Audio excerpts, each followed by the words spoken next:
Yo les beaux gosses, nouvelle vidéo de l'académie. On va parler de ce superbe match. Spoiler alert, pas du tout. Avant tout, merci pour la force, même si la dernière vidéo vous n'avez pas du tout aimé. On n'a même pas atteint les 200 vues encore, donc c'est pour vous dire des vidéos qui prennent pas, on fait avec, on va apprendre de nos erreurs, ce qui n'est pas allé. Mais du coup, n'oublie pas pour cette vidéo le like, le commentaire c'est pour le référencement et surtout l'abonnement, ça ferait plaisir, ça nous aide, on grimpe petit à petit. Donc merci encore pour la force. Et on est parti pour parler de ce superbe match, c'est-à-dire l'image de ce match, Varane buteur, c'est pour vous dire la pauvreté de ce match, j'ai envie de vous dire. Vous avez vu que je suis pas tout seul, je suis tout seul justement pour une des premières fois. Tout le monde m'a lâchement abandonné quand ils ont vu la gueule du match. On est toujours sur une tentative de DA douteuse, mais du coup on passe sur un nouveau format. Je vous ai fait un petit sommaire. Vous allez voir, il y a des petites scènes qui arrivent, qui vont pop à gauche, à droite. Ça va mettre du piment dans cette vidéo. On est parti. On commence par quoi quand on parle d'un match? Et par la composition qui arrive juste ici. Vous fiez pas aux notes, c'est SofaScore. Depuis que Messi a racheté cette application pour avoir des notes de 8 à chaque match, faut plus s'y fier. Parce que quand je vois un 7 pour Garnacho par exemple, j'ai envie de me. Voilà, vous avez compris. J'ai pas envie d'être démonétisé.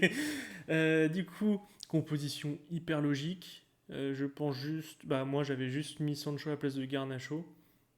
T'aurais dû m'écouter, Rico. Euh, Qu'est-ce que je peux vous dire de plus? La compo de Wolverhampton, bah, on en a parlé un peu en avant-match.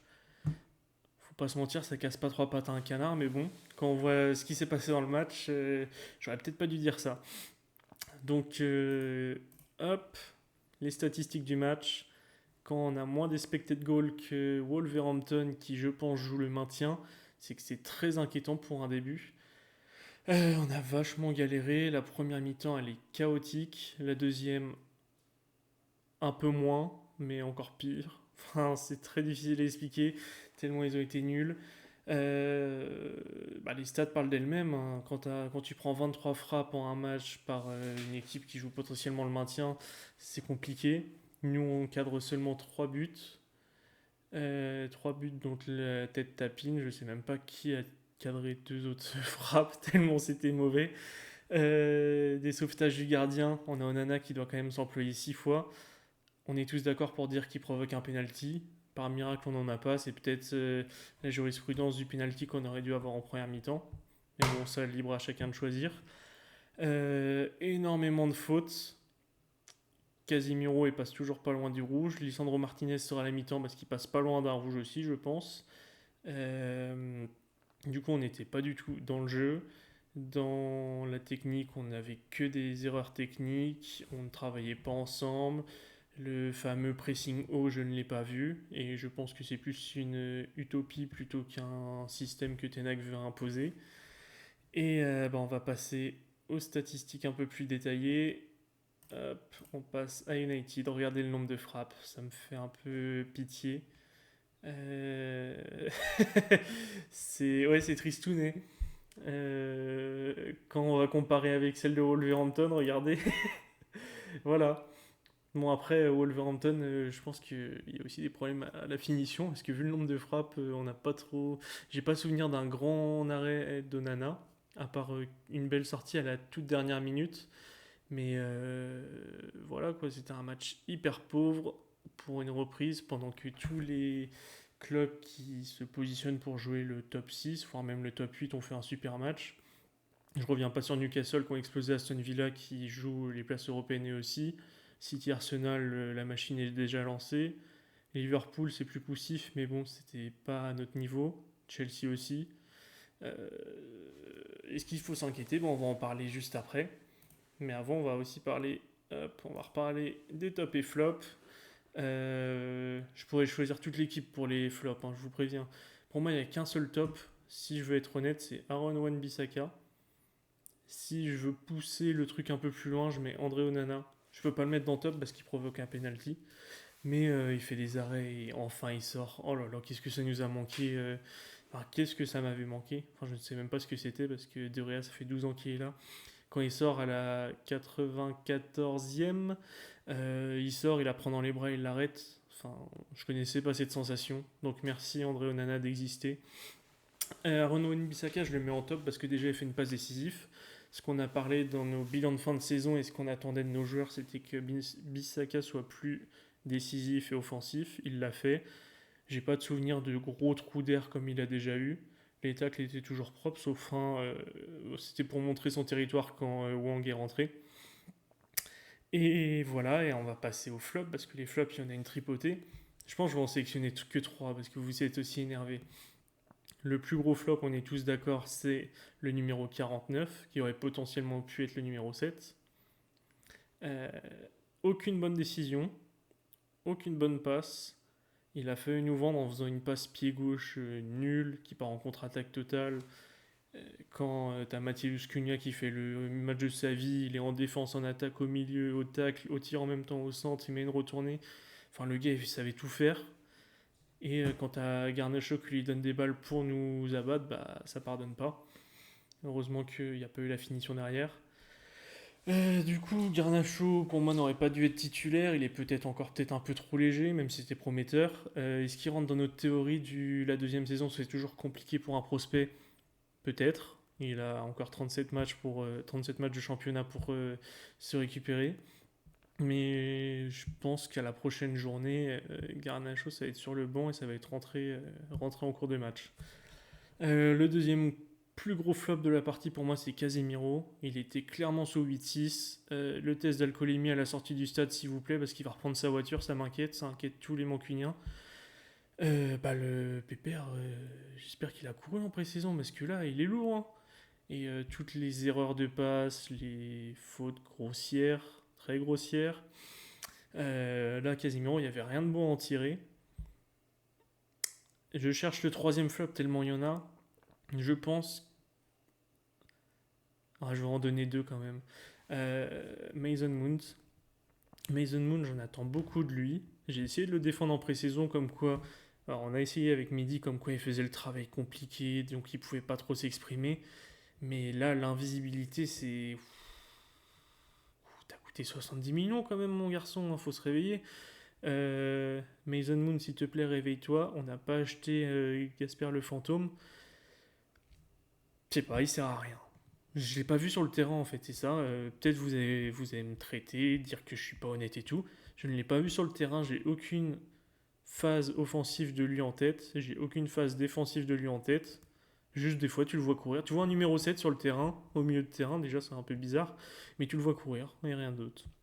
Donc réveille-toi mon garçon, parce que les agendas vont vite reprendre. Pas forcément moi, hein, moi je me dédouane, mais attention à toi mon garçon. Et on va aussi parler de Marcus Rashford. Ok, c'est pas un neuf, on sait qu'il préfère être ailier, mais s'il te plaît Marcus, fais quelque chose, des appels, quelque chose, c'est gênant. Quand tu passes une mi-temps, j'ai souvenir que tu as touché que 2 ballons en première mi-temps, fais des appels. Anthony, des fois, il part, ok, il fait toujours les mauvais choix, Anthony, à la dernière passe, mais fais au moins un appel, libère un espace, tu le fais pas. Nous, on va attraper ta veste. Tu as quoi? T'as 25 ans, tu vas arriver sur 26 ans, on attend la saison de la consécration où tu peux nous mettre 30 buts. C'est pas avec ce genre de match que tu vas marquer. Donc voilà. Bruno Fernandes, moi j'ai pas trouvé bon. Il s'est remis à jouer à Sokerero en plein match. Je pense que Tenag aurait peut-être dû réagir et le réajuster pour qu'il se calme. Lisandro Martinez, bah, il est sorti à la mi-temps tellement il était claqué. Il allait prendre un rouge avant l'heure de jeu. Et en sachant que chaud aussi, il y avait les deux côtés gauche qui avaient un jaune. On finissait à 10 à 100% le match, il n'y avait pas une réaction. Lindelof fait quand même une bonne rentrée, sauf il s'est fait boire par Pedro Neto à un moment sur le côté. Je pense que ça a marqué tout le monde. Peut-être l'action du match. Et voilà. Est-ce qu'on doit s'inquiéter pour l'avenir? Je vous le dis. Est-ce qu'on doit s'inquiéter? Non. C'est Pour moi, c'est que Tenag en a trop demandé en pré-saison. Les joueurs sont lessivés, ils ont leur trou d'air et c'est mieux que ça arrive au premier match. Après, ça a été très mal calculé de la part du staff. Du coup, en flop, je rajoute le staff aussi. Parce que l'année dernière, on sait déjà qu'on a foiré notre début de saison. On a pris deux bonnes secouées dès la première journée. Et je pense qu'il aurait dû prévoir ça, qu'il fallait être frais dès le premier match. Il les a peut-être trop chargés. Après, là, on peut voir qu'on a eu la baraka. Je sais pas si on peut appeler ça comme ça. Souffrir tout le match, avoir une demi-occasion et la transformer, c'est pas satisfaisant, mais c'est nécessaire. Il y a toujours des matchs à gagner comme ça dans une saison. C'est un peu chiant que ça commence dès la première journée quand même, ça fait peur. Après, deuxième point, est-ce qu'il faut s'inquiéter? Le mercato n'est pas fini. Il y a probablement un autre milieu qui arrive. J'espère de tout mon cœur que ça soit Onana. Après, il y a aussi Amrabat qui est dans l'équation. Les deux, ça devrait faire du bien. Quand Casemiro n'est pas capable de passer le test d'alcoolémie, on aura au moins un remplaçant. Il y a Meino bientôt de retour. Je pense que sous cette physionomie de match, il aurait clairement eu ses minutes et il aurait pu faire du bien. Enfin, il aurait joué son jeu s'il jouait comme en pré-saison et ça aurait fait du bien. Euh, Après, c'est le temps de se remettre dans la PL. Il n'y a pas eu de match pendant 2 mois à haute intensité. Parce que la pré-saison, on ne va pas dire qu'il joue à haute intensité non plus. Donc, faut pas s'inquiéter. Mais attention, il y a une vigilance. Il faut avoir un petit panneau au-dessus de la tête. Attention.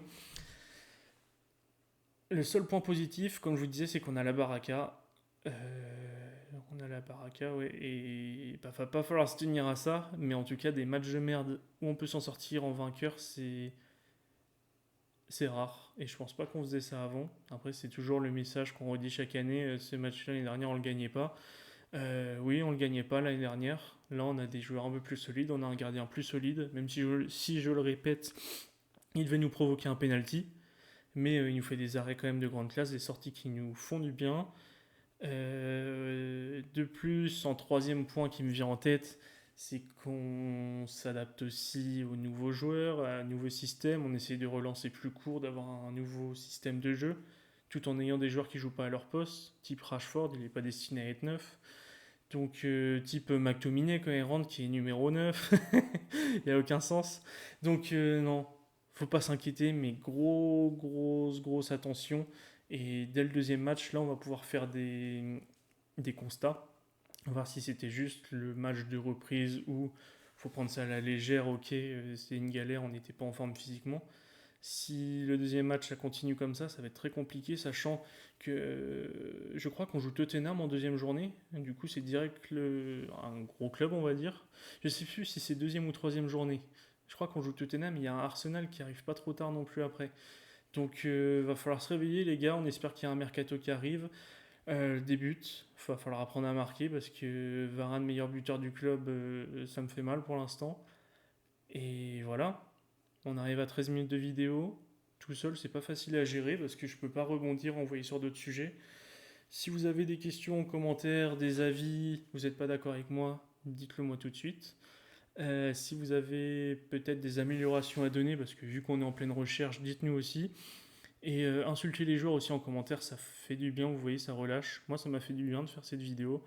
Donc, donc faites-vous plaisir. Et sur ce, n'oubliez pas de vous abonner, comme je vous ai dit, et d'aller voir notre ancienne vidéo, parce que ça me fait du mal à mon petit cœur quand même, qu'on n'ait même pas 200 vues alors qu'on a tenté de faire du montage. Surtout qu'elle est intéressante, donc s'il vous plaît, même si vous la regardez pas, regardez-la en fond. Bon allez, merci à tous, salut!